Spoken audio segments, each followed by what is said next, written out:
शिष्य, आज्ञा गुरुदेव।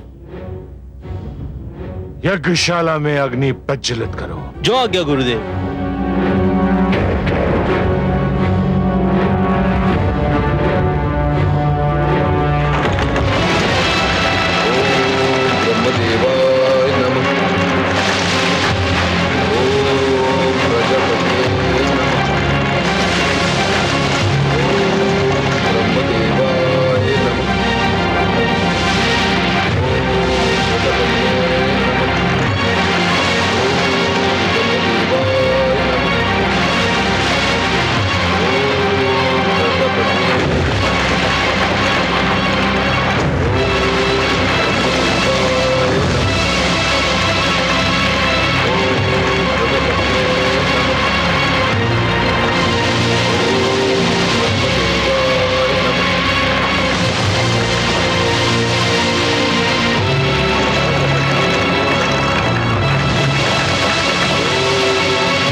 इस बार तुम्हारी एक ना चलेगी देवराज। मेरी शक्ति मेरे शिष्य की हर पल रक्षा करती रहेगी। तुम उसकी तपस्या कदापि भंग नहीं कर सकते, कदापि नहीं। कोई शक्ति के आधु और उसके पुत्र की रक्षा कर रही है। अब तो एक ही उपाय रह गया है। हिरण्यकशिपु बच गया, पर उसका परिवार नहीं बचेगा। अर्थात ये कि उसकी पत्नी केआधु पुत्र को जन्म देने वाली है। हम केआधु पर प्रहार करेंगे, उसके पुत्र को समाप्त कर देंगे। ये समाचार सुनते ही हिरण्यकशिपु को अपनी तपस्या भंग करनी पड़ेगी। पर हे देवराज, उसकी पत्नी और पुत्र ने हमारा क्या बिगाड़ा है? उसका पुत्र तो अभी गर्भ में है, अभी उसका जन्म भी नहीं हुआ। समझने का प्रयत्न कीजिए वरुण देव, समझने का प्रयत्न कीजिए। वो जन्म लेगा तो अपने पिता की ही परंपरा को आगे बढ़ाएगा।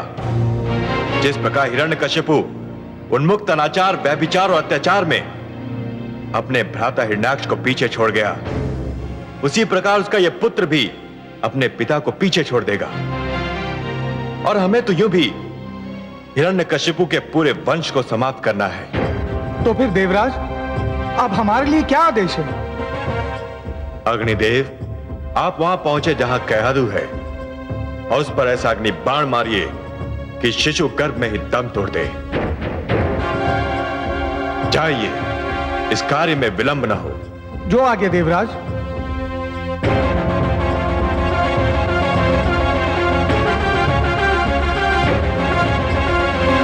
हे कमल नयन, ये तो बड़ा अनर्थ हो रहा है। माना कि असुर हिरण्यकशिपु मानसिक संतुलन खो बैठा है। उसने मानव लोक में आतंक फैला रखा है, परंतु इसके उत्तर में किसी बालक से जन्म लेने का अधिकार ही छीन लेना, किसी माता के गर्भ को छलनी कर देना तो घोर अन्याय है, अत्याचार है, नृशंसता है। मैं आपसे सर्वथा सहमत हूं महादेवी। अत्याचार का उत्तर अत्याचार से देना बिल्कुल वैसा ही है जैसे अग्नि को अग्नि से बुझाने का प्रयास करना। अत्याचार का दंड अवश्य देना चाहिए, पर केवल अत्याचारी को, पापी को, उसके परिवार के सदस्यों को नहीं। और ऐसे सदस्य को तो कदापि नहीं जिसने अभी जन्म ही न लिया हो, जिसे अपने पिता के पाप का ज्ञान ही न हो। हे कमल नयन, मेरी समझ में नहीं आ रहा कि मैं क्या करूं। एक और कयाधु की कोख में पलते बालक को लेकर मैं चिंतित हूं, तो दूसरी ओर निर्दोष मानवों पर हो रहे अत्याचार को देखकर मैं व्याकुल हूं। मैं आपका दुख समझता हूं महादेवी। यदि ऐसी स्थिति बन जाए कि दो परस्पर विरोधी गुटों की लड़ाई में दोनों ही पक्षों के केवल निर्दोष और असहाय तत्व ही अत्याचार और आतंक के लक्ष्य बन जाएं, तो हर उदार मन तड़प उठता है। फिर आपके पास तो मां का हृदय है। हिरण्यकशिपु और देवराज दोनों ही अनुचित कार्य कर रहे हैं और उन्हें एक साथ केवल आप ही रोक सकते हैं। देवराज उस मां के गर्भ में पल रहे बालक को कुछ भी क्षति नहीं पहुंचा पाएंगे, मैं आपको यह वचन देता हूं। और हिरण्यकशिपु का आतंक, उसे आप नहीं रोकेंगे? उसने तो मानवों का श्वास लेना भी दुर्लभ कर रखा है। हे महादेवी, जिस प्रकार दीपक जिस अंधकार को मिटाता है, वो अंधकार उसी के नीचे जा छुपता है, उसी प्रकार कभी कभी सत्य को असत्य के नीचे और पुण्य को पाप के नीचे ही शरण मिलती है। एक पापी सत्य को संसार से मिटाने की धुन में यह भूल जाता है कि सत्य तो वहां भी पल सकता है जहां कभी उसने सोचा ही न था। कदाचित उसके अपने घर में। मैं समझी नहीं सर्वेश्वर। असुर राज हिरण्यकशिपु ने मेरा नाम लेने वालों को समाप्त करने का प्रण किया है। उसका दंड यह है महादेवी कि मेरा सबसे बड़ा नाम लेवा उसी के घर में जन्म लेगा। उसके अभिमान को स्वयं उसका रक्त ललकारेगा। आप तो बस देखती जाइए महादेवी। उसी के बालक के रूप में एक ऐसी कहानी जन्म लेने वाली है जिसे संसार कदापि नहीं भूल पाएगा। महादेवी, जिस प्रकार विष ही विष का अंत भी करता है, उसी प्रकार असुरों के आतंक का अंत असुर पुत्र ही करेगा। उस बालक की कयाधु के गर्भ में रक्षा और हिरण्यकशिपु के आतंक का अंत दोनों ही मेरे हाथों में है, और यह दोनों कार्य मैं करूंगा। आप तो रहस्यों के रहस्य हैं, भेदों के भेद। पर अब मुझे संतोष हो गया है कि आप मेरी सारी चिंताएं अवश्य दूर कर देंगे।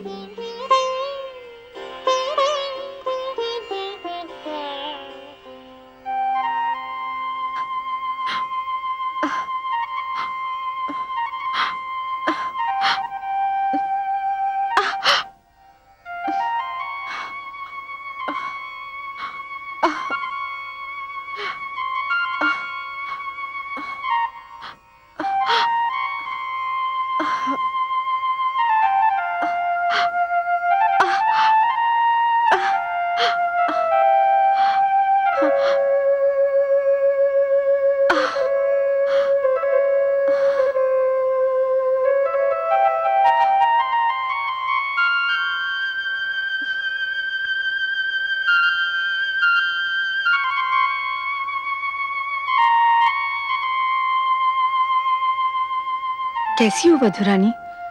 मेरा मन बहुत घबरा रहा है माते। इन दिनों में बहुधा ऐसा ही होता है। माँ बनने वाली हर स्त्री यही चाहती है कि ऐसे समय में उसका पति उसके पास हो, उसके साथ हो। परंतु माता, क्या असुर राज का मुझे इस अवस्था में छोड़कर जाना इतना आवश्यक था? क्या वे कुछ समय रुक नहीं सकते थे? इच्छा तो मेरी भी यही थी कि इस समय हिरण्यकश्यपु तुम्हारे पास होता, परंतु होनी को कौन रोक सकता है वधुरानी? पुत्र हिरण्याक्ष के वध के शोक ने पुत्र हिरण्यकश्यपु की कुछ और सोचने समझने की शक्ति को समाप्त कर दिया है। परंतु तुम चिंतित क्यों होती हो? तुम अकेली नहीं हो, मैं हूं ना तुम्हारे साथ। तुम्हें भयभीत होने की कोई आवश्यकता नहीं। तुम पर कोई विपदा नहीं आ सकती। माते, न जाने क्या होने वाला है। मुझे बहुत ही भय लग रहा है। धीरज रखो वधुरानी, अब तुम विश्राम करो।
अर्थात आप असफल हो गए और कयादू के गर्भ में पलते बालक का अंत नहीं हुआ। यह तो बड़ा शुभ समाचार है। हाँ देवराज, अब तो लगता है कि वो बालक जन्म लेकर ही रहेगा। नहीं नहीं अग्निदेव, भाग्यवश हिरण्यकशिपु की तपस्या अभी समाप्त नहीं हुई है। इससे पहले कि वो अपना तप समाप्त करे, हम असुरलोक पर आक्रमण कर देंगे और उस पर अधिकार कर लेंगे। तत्पश्चात कयादू को बंदी बना लेंगे। आइए मेरे साथ।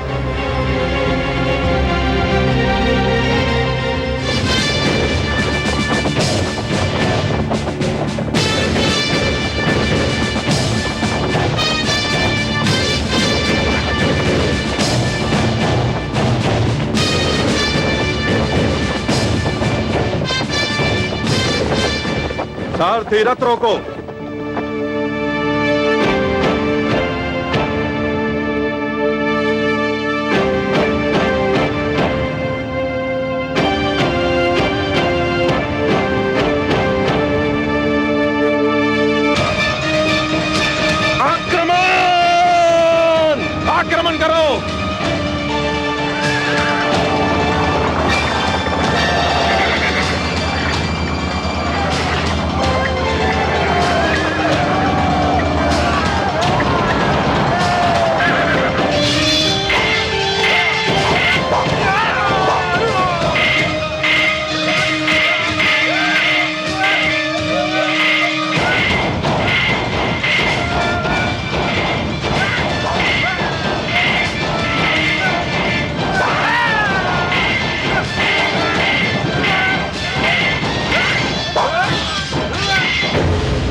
ये महारानी कयाधु का कक्ष है।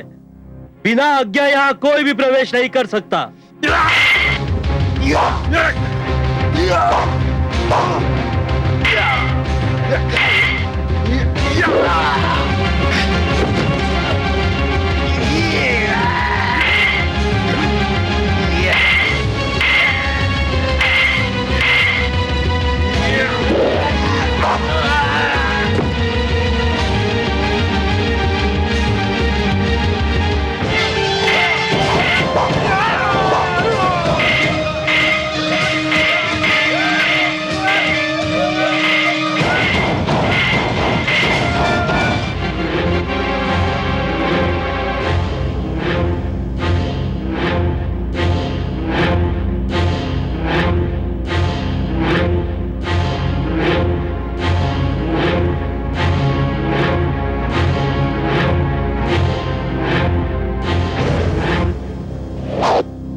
हट जाओ मेरे सामने से सेनापति विडाल। नहीं देवराज, मेरे जीवित रहते आप महारानी कयाधु के कक्ष में प्रवेश नहीं कर सकते। प्रवेश तो मैं करूंगा। अब यदि इसके लिए तुम्हारा जीवित न रहना आवश्यक है तो फिर ऐसा ही होगा, परंतु मेरा परामर्श मानो तो आत्महत्या मत करो। मुझे अंदर जाने दो। मैंने अपने महाराज हिरण्यकशिपु को वचन दिया है कि अपनी अंतिम सांस तक महारानी की रक्षा करूंगा, और वचन मैं निभाना भी जानता हूं।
सैनिकों,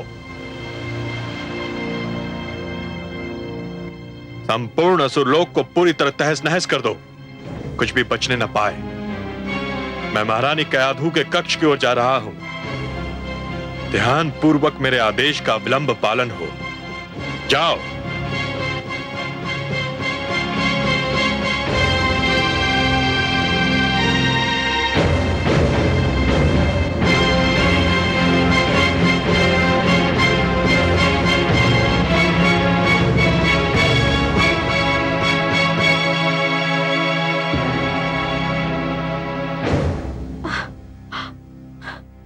क्या है? क्या चाहते हैं आप देवराज? देवी, मेरी विनती है कि आप मेरे संग चली चलें। नहीं, मैं कहीं नहीं जा सकती। जानते नहीं, मैं मां बनने वाली हूं।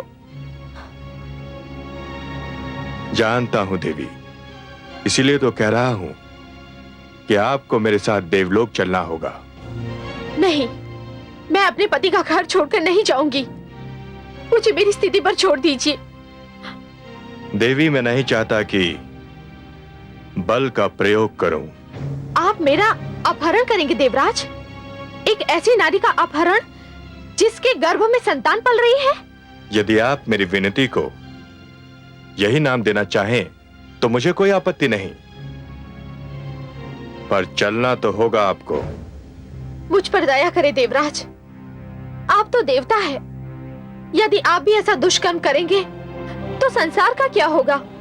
मैं तुमको इसलिए ले जाना चाहता हूं कि तुम जिसको जन्म देने वाली हो वो भेड़िए का शिशु है। भेड़िए का शिशु भी भेड़िया होता है। चलो। नहीं, नहीं। चलो।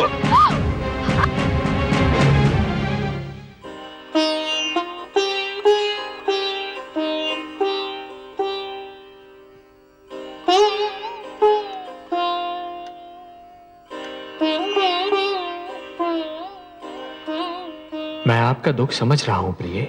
मुझे देवराज से ये आशा न थी। एक अबला से ये व्यवहार, और अबला भी वो जो मां बनने वाली है।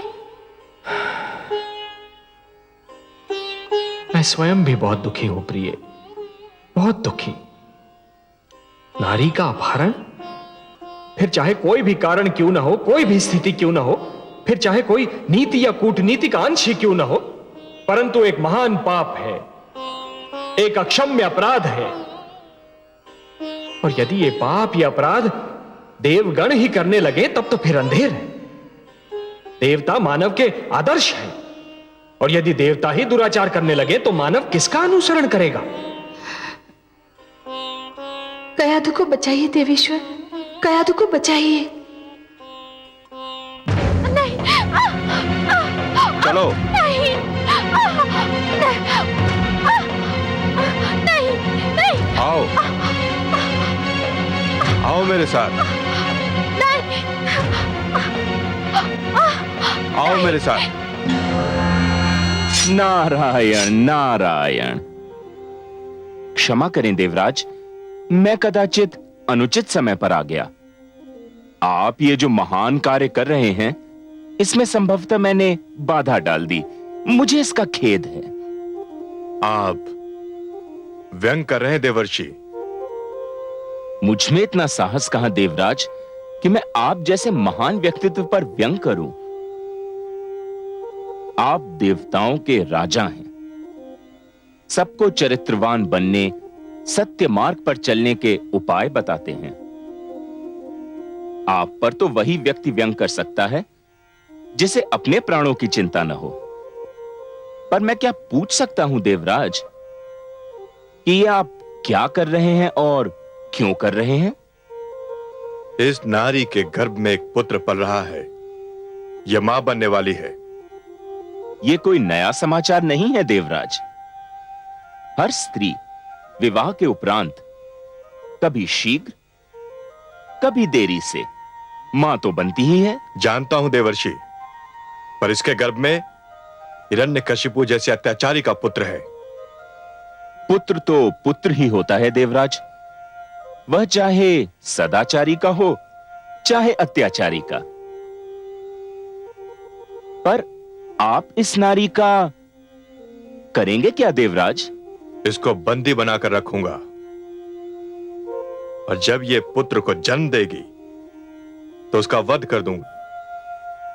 इसलिए देवराज, क्योंकि यदि मैं आपको बधाई दूं तो इसका अर्थ यह होगा कि मैं आप में और हिरण्याक्ष में कोई अंतर नहीं समझता। उसने भी एक नारी धरती का अपहरण किया था। और यदि मैं शोक प्रकट करूं तो कहीं आप रुष्ट न हो जाएं। वैसे देवराज, आपने अग्निदेव को भेजकर कयाधु के गर्भ में पलने वाले बालक का वध करना चाहा था। उस अभियान का क्या हुआ? वो अभियान असफल हो गया। क्यों? कैसे असफल हो गया? किसी शक्ति ने उसकी रक्षा की थी। नारायण नारायण। तो आपको विश्वास है देवराज कि जिस शक्ति ने इस बालक के जन्म लेने से पहले उसकी रक्षा की थी, वह इसके जन्म लेने के उपरांत उसकी रक्षा नहीं कर पाएगी। आप कहना क्या चाहते हैं देवर्षि?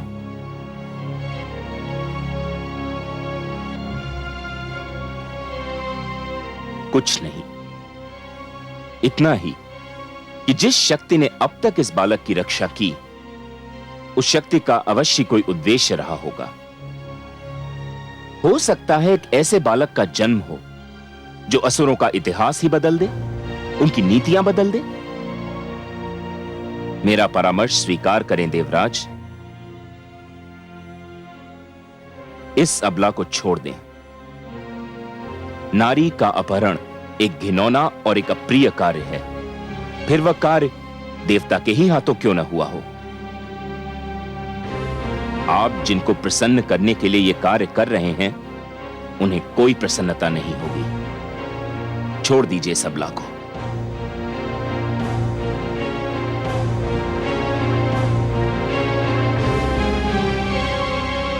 कदाचित आप ठीक कह रहे हैं देवर्षि।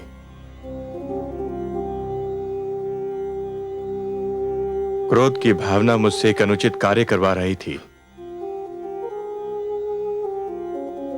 आपको धन्यवाद कि आपने मेरा मार्गदर्शन कर दिया। सत्य है कि आप महानतम मार्गदर्शक हैं।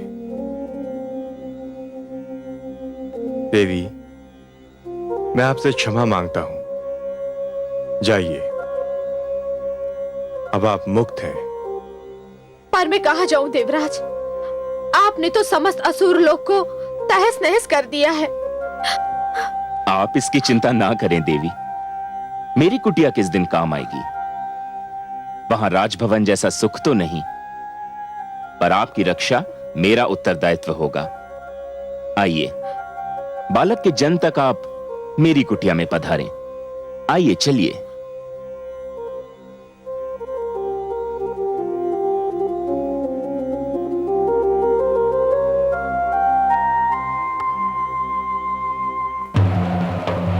ओम ब्रह्मदेवाय नमः। ओम प्रजापते नमः। ओम ब्रह्मदेवाय नमः।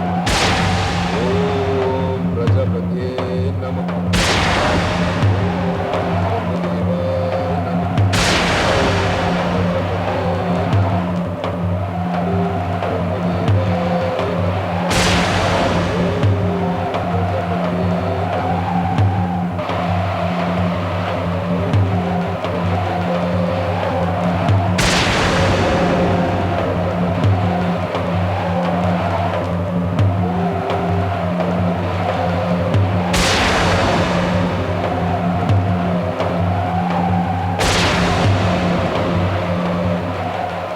हिरण्यकशिपु मुझे पुकार रहा है, मैं क्या करूं? जाऊं या न जाऊं?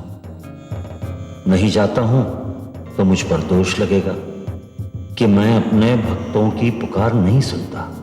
जाऊं तो वो जाने मुझसे क्या वरदान मांगे। मैं भली भांति जानता हूं वो मुझसे जो भी मांगेगा उसका प्रयोग देवताओं के विरुद्ध ही करेगा, पर मैं उसकी अनसुनी भी तो नहीं कर सकता।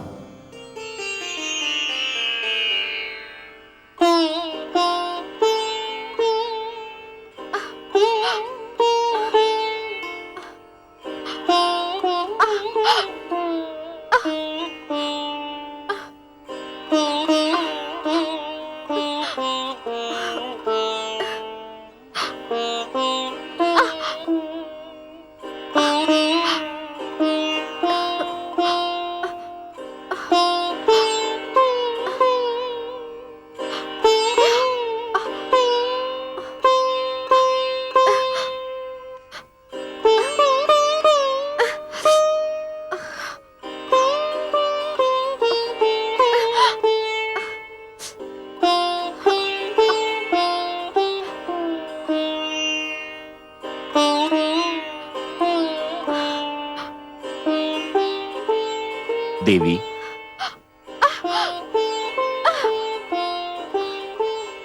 देवी ये दूध पी लें और कुछ फल ग्रहण कर लें। नहीं देवर्षि, मेरा मन कुछ भी खाने पीने को नहीं कर रहा है। देवी, मैं जानता हूं कि आप जिस अवस्था में हैं, उस अवस्था में हर स्त्री यही चाहती है कि वो अपने घर पर हो, अपनों के साथ हो। पर आप मेरी इस कुटिया को अपना ही घर समझें और मुझे भी अपना ही समझिए। ये दूध पी लीजिए। धन्यवाद देवर्षि, आपने मुझे बचाकर और मुझे यहाँ लाकर मुझ पर जो उपकार किया है उसे मैं कभी नहीं भुला पाऊंगी। परंतु वास्तव में मुझे भूख नहीं लग रही है। मैं जानता हूं देवी, आप जिस अवस्था में हैं उसमें बहुता भूख मर जाती है, किंतु गर्भवती स्त्री को अपने स्वास्थ्य का ध्यान रखना चाहिए। इस अवस्था में आहार केवल स्त्री के लिए नहीं होता है, ये आहार उसके गर्भ में पल रहे शिशु के लिए भी होता है। ये उन दोनों को शक्ति देता है, बल देता है। लीजिए देवी, पहले आप ये दूध पी लें और फिर फल ग्रहण कर लें।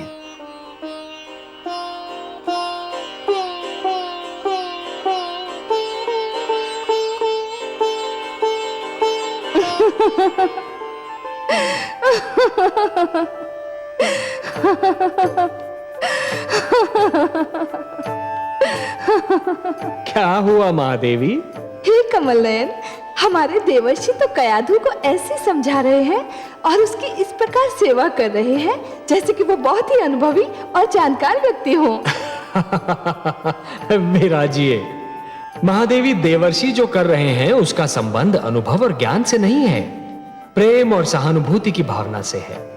कोई भी यदि जीवन से प्रेम करने लगे, मन में प्राणियों के प्रति सहानुभूति की भावना रखे, तो प्रकृति आप ही सब कुछ सिखा देती है, सब कुछ समझा देती है।